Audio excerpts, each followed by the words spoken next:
አሹ ማለት ነው የምትሰራለህ? አዴ ምን ላድርግሽ?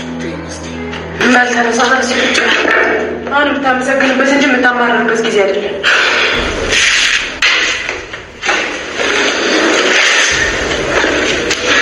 እንካችሁ ቀመስ አመሰግናለሽ።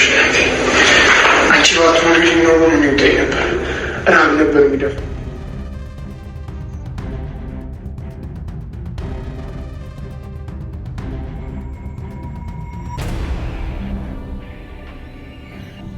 መስራት ትፈልጋለህ አንተ? ታዲያቴ ስንከራተት ስፈልግም ውሎ ምን ሆነና? ቆይ እዚህ ቤት ሆነ በሩን መክፈት መዝጋት ቤቱን መጠበቅ ይከብድሃል? ዘበኝነት ነው? አዎ እኔ ልክፈልና እዚህ ቤት እንጠብቅ። ከአደይም ጋር ስለሆንክ ደግሞ ነገሮች ይቀሉልሃል። አቤት አቤት እድሌ አግኝቼ ነው እትዬ። እንደው ስራ ፍለጋ ተንከራተትኩ እኮ። ዛሬ ጥሩ አጋጣሚ ነው አሹ። እዚህ ቁጭ ብዬ በር ልጠብቅ፣ የሚገባ የሚወጣውን ላይ ጥበቃውንኩ ማለት ነው። አዎ ምን ነው ልጄ ይከብድሃል? ኧረ አይከብደኝም እትዬ፣ ኧረ አይከብደኝም። እግዚአብሔር ይስጥልኝ፣ እግዚአብሔር ይስጥልኝ፣ እግዚአብሔር ያክብርልኝ እትዬ፣ እግዚአብሔር ይስጥልኝ።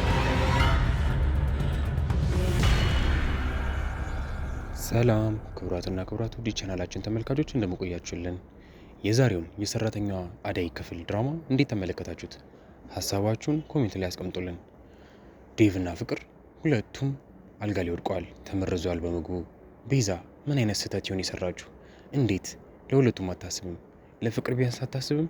አደይን ችግር ውስጥ ለመጣል አደይን ከዛ ቤት ለማባረር ብላ እንደዚህ የሰው ህይወት ለማበላሸት መጣሯ ተገቢ ነው ብላችሁ ታስባላችሁ? እስቲ ውድ የቻናላችን ተመልካቾች ቤዛ በሰራችሁ ነገር የተናደዳችሁ ይህንን ቪዲዮ ላይክ በማድረግ እንዲሁም ደግሞ ኮሜንት ላይ የገባችሁ ሀሳባችሁን ገለጹበት። ክቡራት ተመልካቾቼ እስቲ ዴቭ የሚድን ይመስላችኋል? ሀሳባችሁን ኮሜንት ላይ ያስቀምጡልን። ምክንያቱም ከተመረዘ ሙሉ ሌሊት አልፎ ነበረ። ወዲያው ሰውን የታወቀለት ሌሊት ከነጋ በኋላ ሁሉም ነገር ካለፈ በኋላ ነበር። ግን ደግሞ በጥሩ ሁኔታ ላይ ይገኛል። ግን ደግሞ አይኑን እስካሁን አልገለጠም። እስቲ ውድ ቤተሰቦቼ ምን ታስባላችሁ? ዴቭ ይድናል ወይስ ይሞታል? ኮሜንት ላይ ሀሳባችሁን ገለጹልን። ቤዛ የሰራችውን ጥፋት አላምን ብላ አደይ ላይ እያላከከች ትገኛለች። አደይ እንደዚህ አይነት መጥፎ ነገር እንደማሰራ ሁላችንም እናውቃለን። እናትየው ምታውቅ ይመስለኛል። ግን ውድ ቤተሰቦቼ ቤዛ እየሰራችሁ ያለችው ነገር ተገቢ ነው ብላችሁ ታስባላችሁ? እነሱን መጉዳቷ ሳያንስ እና ደግሞ ጥፋቷን አለማመኗ ሌላ ሰው ላይ ማላከኳ ሌላ ጥፋት ነውና፣ እስቲ ውድ ቤተሰቦቼ በዚህ ጉዳይ ምን ታስባላችሁ? ሀሳባችሁን ኮሜንት ላይ ግለጹልኝ።